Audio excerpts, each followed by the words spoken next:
Dizem que há um tesouro escondido, que o barão do ouro, António de Oliveira Salazar, acumulou uma montanha de riqueza, um colossal cofre de metal amarelo para manter Portugal à margem do caos.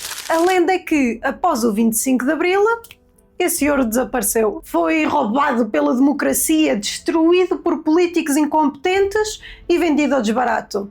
Mas será mesmo? Nesta página rasgada vamos separar a lenda da história, vamos ver como Salazar usou a Segunda Guerra Mundial para encher os cofres, onde é que esse ouro estava realmente guardado e, mais importante, quem é que o vendeu? Porque o maior saque não aconteceu em 1974 com tanques, mas sim em gabinetes de luxo, décadas depois, com canetas e folhas de Excel. Se estás pronto para desenterrar a verdade do maior segredo financeiro português, fica por aqui, porque esta é mais uma Páginas Rasgadas.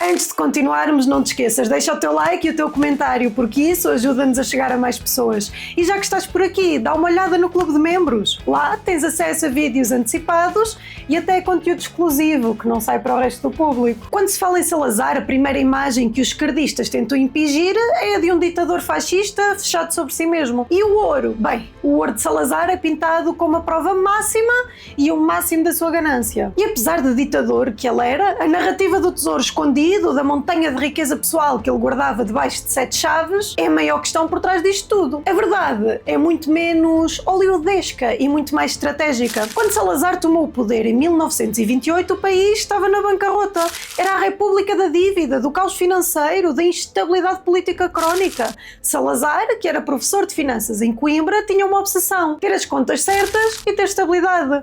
Basicamente, era um economista que se importava com a economia. Choque. Para ele, o ouro não era um luxo, era a única garantia de soberania, era a moeda de troca no mundo em guerra e era o único escudo contra a inflação e a dependência externa. E foi aí que a história lhe serviu um prato cheio banhado em sangue: a Segunda Guerra Mundial. Portugal manteve-se neutro e Salazar fez um jogo de xadrez financeiro brilhante, mas moralmente cinzento. Portugal tinha o tungstênio, um mineral essencial para o armamento, e vendia-o aos aliados e ao eixo, tudo ao mesmo tempo. Era o famoso pau de dois bicos. Os nazis também pagavam com divisas, mas principalmente com ouro. Os aliados, para garantir que o tungstênio não caía 100% nas mãos do bigodudo, também pagavam rios de ouro a Portugal. E o resultado foi que os cofres portugueses, no final da guerra, eram proporcionalmente uma das maiores reservas de ouro do mundo. Portanto, o ouro de Salazar não era pessoal, era o património estratégico da nação, o colchão que nos protegia. Ele sabia que o dinheiro de papel não valia nada, que era apenas uma promessa. O ouro era a verdadeira riqueza. E é por isso que, quando se fala no ouro de Salazar, não estamos a falar de um tesouro pirata. Estamos a falar de reserva bancária estratégica que dava a Portugal a força para dizer não às potências estrangeiras. Era a dignidade nacional, expressa em metal amarelo. E falando em força e reserva estratégica, a melhor escolha é a Real Protein Bar de caramelo amanteigado da Prozis. É uma barra que não engana, proteína real, sabor imbatível e zero de açúcares adicionados. É a minha reserva de proteína.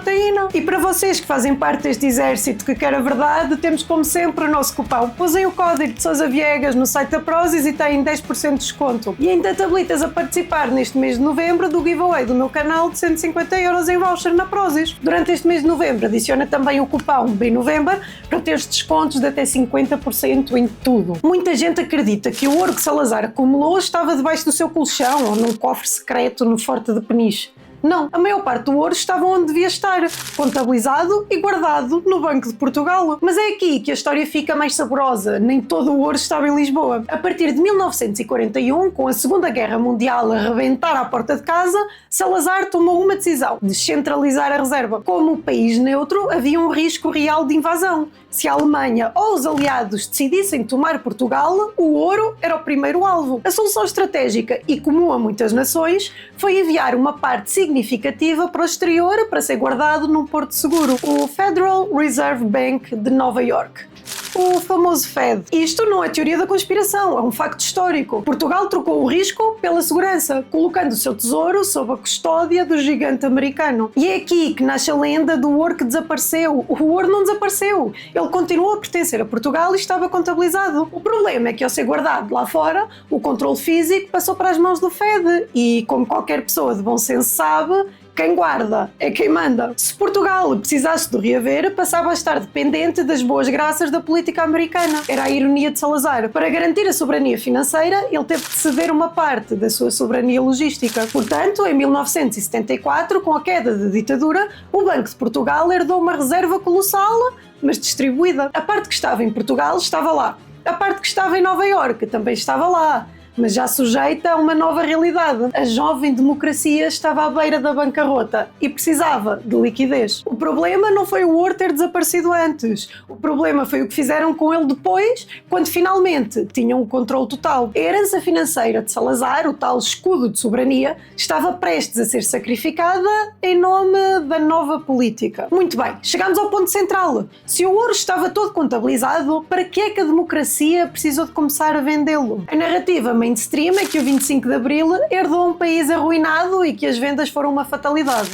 Mentira. O ouro de Salazar, a reserva estratégica, foi vendida, sim, mas não por ter sido roubado em 74, mas por ter sido dilapidado e mal gerido nos anos seguintes. Portugal, a partir dos anos 80, estava desesperado para entrar na Comunidade Económica Europeia, antecessora da União Europeia. O sonho era europeu, mas o preço era pesado. Era preciso financiar a dívida pública descontrolada e cumprir os critérios de convergência. E o que é que se fez? Usou-se o ouro como um cartão de crédito. As vendas de ouro começaram por ser vistas como um mal necessário para dar credibilidade e liquidez à nossa jovem democracia. Mas rapidamente se transformou num hábito irresponsável. O ouro era a forma mais fácil de maquilhar as contas públicas e de injetar dinheiro no sistema sem ter de fazer as reformas estruturais que o país realmente precisava. Portugal passou a usar o seu último escudo de soberania como colateral para empréstimos e, pior, como munição política para provar que estava a ser um bom aluno europeu. Cada onça de ouro vendida era um sinal para Bruxelas de que a nossa dívida estava, de alguma forma, coberta.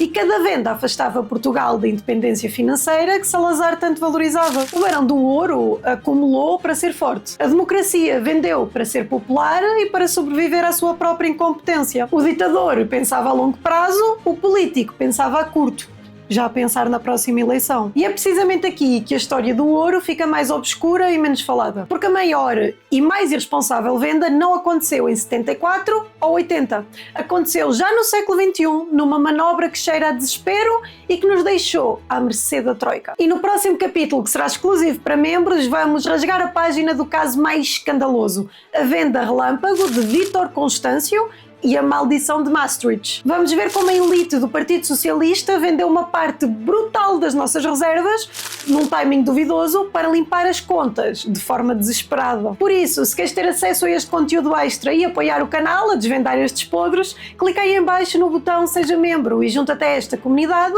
que não tem medo de falar aquilo que os outros evitam. E assim, rasgamos mais uma página. A história do ouro de Salazar não é sobre um tesouro pessoal escondido, mas sobre um colchão de soberania acumulado durante a guerra para garantir a independência de Portugal. Vimos que o ouro não desapareceu em 74. A maior parte estava contabilizada, embora descentralizada, para o Fed em Nova Iorque como estratégia de segurança. O verdadeiro roubo foi o que veio depois. A democracia socialista, com as suas contas descontroladas, vendeu essa reserva ao desbarato. Primeiro, para entrar na União Europeia, e depois, para maquilhar as suas próprias incompetências. O Barão de Ouro pensava em termos de nação.